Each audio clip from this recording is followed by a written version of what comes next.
to Facebook Live. It's Friday, the 19th of July. I'm joined today by Margaret from the production team. Hi. And of course, Angela. Hello. And today we're talking about the moon landings back in 1969 as we're up on the anniversary of it, 50 years. We've got an article in this week's issue by one of our very own, Tracy Steele, who's an absolutely massive fan of the whole Apollo 11 mission and NASA and moon landings themselves. So I hope you'll give that a read when you pick up this week's issue. It's absolutely fascinating. So we're just having a wee chat about things this morning, and we're fortunate enough to have Margaret actually remember what it was like. Vaguely, you were young. But we're quite envious that you can remember. What a great thing to remember. So that's why I'm here today, because I'm old enough to remember. I would have been 11, nearly 12, so I do remember, and you know, it was exciting. Oh, I'm it sure. was. Yeah. I'm pretty sure my parents did not let me or my sisters stay up to watch. But I remember the next day looking up and being just in awe of the fact that there were people up there. It's quite incredible. So it's never left me. That wonder. Yeah. Well, I was actually around when the moon landings happened, but I was a baby, so I don't remember. So I'm really quite envious that you do, because it looks like it was such an exciting time. It was. And remember, it was the 60s. There was so much going on, Yes. and in Britain as well. It was all wrapped up with the Beatles, and everything was changing. So it just seemed yet one more thing. I know. You know, Yeah, it's great. yeah. I think for me, as I've grown up, you kind of appreciate different elements of the operation that must have been involved. Because when you were little, you were just thinking. Went on a couple of holidays to Cape Canaveral with my family, and we go there, and when you start off just being interested in what they ate and how they went to the toilet and all this sort of stuff. But as you grow older, you appreciate sort of the enormity of what they achieved, and it was such a massive thing, such a scary thing as well. Some of the sort of the facts that come out now, we think we live in a really great age where we've got these really powerful computers, but back in those days, apparently the computer that was on board and guided the whole mission was less powerful than a calculator It's amazing, that we isn't it? have these days. So the trust they must have had in. Yes. And of course, so many people actually, there were a few people that lost their lives in the early missions to kind of get ready for this thing, but it's just astonishing, really astonishing. I've been watching a few of the programmes that have been on TV. There's been so many great things to watch. And it was the Mercury missions that were the run-up to the Apollo programme. And just so many rockets blew up on the launch pad. And it really brought home to you how brave those men were when they walked onto that rocket for the first time. And they didn't know if they were going to survive liftoff or not. They were so courageous. Yeah. And I don't know if you guys have seen if anybody's seen the film The First Man about I Neil loved it. Armstrong. I want Yes, to see it. I but I loved it. haven't That was out yet. last year, wasn't it? Yeah, but Yeah. what an astonishing character Neil Armstrong was. He was so calm. Yeah. There were so many incidents in the early ones. I think the film starts with him in a orbital thing, losing control. That's right, and just spiralling down and down. Yeah. And they talk about this effect whereas if you don't land at a very specific angle and into the atmosphere, you'll just skip off into space and there's nothing you can do about it. And he's right on the cusp of doing that, but he's still completely, it's just... It takes a special character to It do does. that. Doesn't it? No, that's an excellent film. It really is. I thoroughly enjoyed it. And well, you've already pointed out that Tracy wrote the article this week, Yes. and Tracy in the Friend team is the biggest moon and space buff that I think any of us know. So we'll need to be careful we get all our facts I right. know. I'm in trouble. But one of the things that she was talking about this week was about Neil Armstrong and how he got this reputation in later life for being a recluse because he didn't want to speak really to the media about his space career in any great depth. But apparently he was nothing like a recluse. He just didn't really like being in the public eye, and I think well, that's perfectly understandable, isn't it? After such a huge life-changing experience. Yeah, because they weren't rock stars or anything. They were just pilots and They were pilots, members of the military that just stepped up for this incredible thing. And they had families as well. Yeah. And I think for the family, that's another sobering part of the story, isn't it? Yeah. That they had to sacrifice so much Yeah. for the men's careers. I would think they would have been watched for the rest of their lives for possible illnesses and diseases and symptoms coming out. So I would understand why he wouldn't want to be any more observed than he already was. I read as well that because I was reading something online about whether or not they had life insurance before they went up. But apparently what I read is that they didn't. What they did do before they left is they got a bunch of blank envelopes, signed their names and dated them, and then had them postmarked to prove that that was the date. And then they were given to friends and family, so that if they didn't, I mean, this was years and years before eBay, but if they didn't come back, the family would have this Oh, right, thing that they yeah, could of then go on course. to sell for Gosh, money that's really if quite they sobering, isn't it? That's Yeah, terrible. yeah, we have to think about that. But another thing I read as well is we think about it very much as a race between the Americans and the Russians. But apparently, when Kennedy had started this program, he'd actually wanted it to be a joint Yes, he did. initiative. He Yeah, did. very much Yeah. wanted it to be everybody. Yeah. Yeah. There's been a great series on BBC Four, which I haven't seen all of yet, but the episode that I watched the other night was exactly that.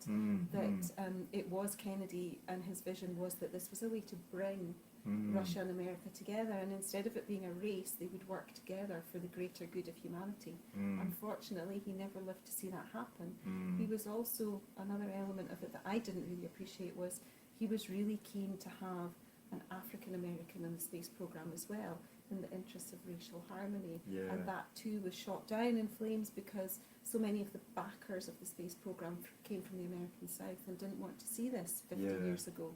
But in many ways, he was a man ahead of his time. Definitely, yeah, Really yeah. was. Yeah. But yeah, it's just. I mean, I just wrote down some facts that came from it. Just absolutely fascinating.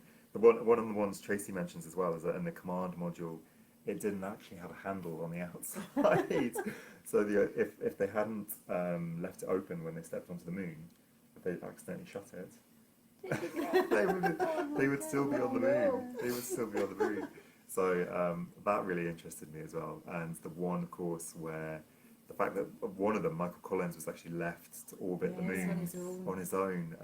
and famously said something to the effect of, "I felt like I was alone in a way that no other human being Yeah, had been Because alone." when he went to the dark side, he lost control even with Oh, people God, back yeah, on Earth. yeah, absolutely Yeah. Talk incredible. about feeling left out of the party. I know, and yet they couldn't have done it without him, No. so he didn't get the recognition. But maybe he was quite happy not to. Yeah. I think again, what struck me that the next day was that up till then, you know, the stories about having been made of green cheese and little moon men, no one could say for sure that any of it was wrong. It was That's right. ridiculous that we knew nothing. Yeah. Well, I heard a scientist talking about it and saying that when Neil Armstrong actually put his foot on the surface for the first time, they didn't know if it was solid or not. They didn't know if he would disappear or if it was dust or, as you say, cheese. Yes, quite incredible. According to Wallace and Gromit, it is made of cheese. Yeah. I think you see that in the footage of them stepping down for the first time, though, don't you? You see that kind of hesitation. Yes. They don't leap out of the. No, just in There's a- case they disappear. There's a very gentle step when they go down. And they did. There was. I saw a question where somebody had asked whether they actually left anything behind on the moon, and of course there was the plaque that they famously left, and they actually left a little silicon disc with voice recordings from 73 of the world leaders at the time, including the Queen. Oh. So there's a little message from the Queen on the How moon nice. as well for anybody that picks it up. That's But fantastic. I think one of the facts I liked that Tracy picked up there, was it not Buzz Aldrin's mother's maiden name was Moon? That's right. She said that. that's incredible. Absolutely incredible. That's absolutely brilliant. I mean, trust Tracy to know these things. She's just so interested in it.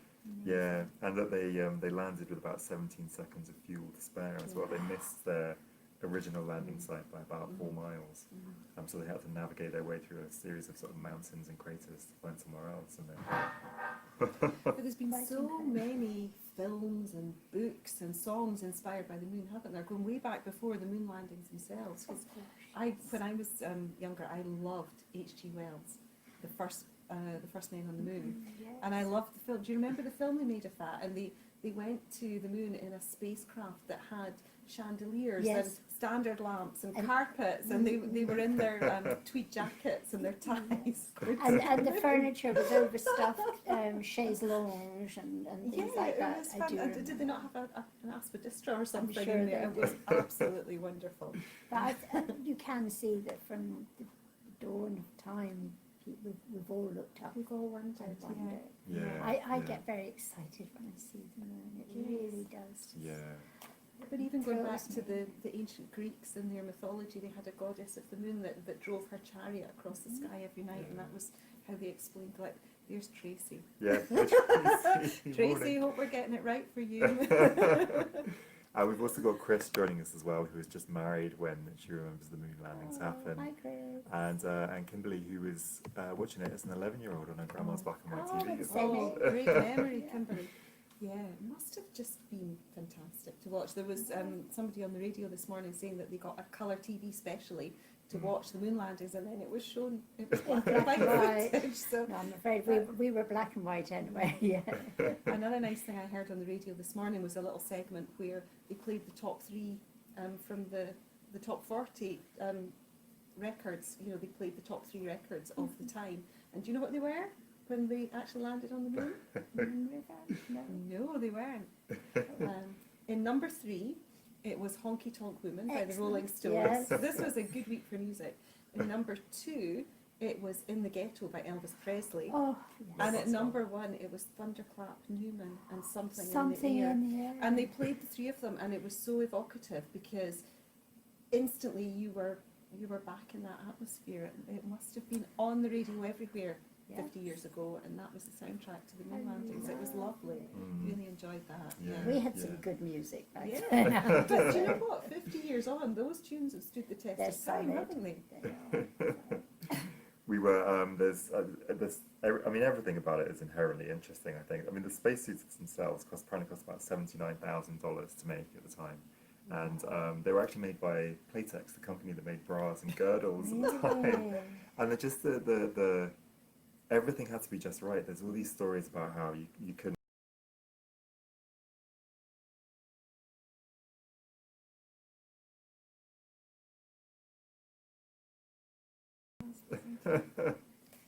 Can we still be seen?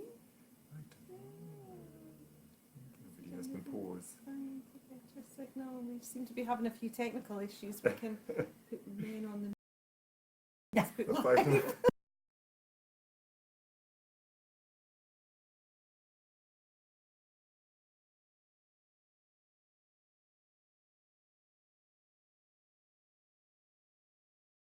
Yeah, is it going to come back?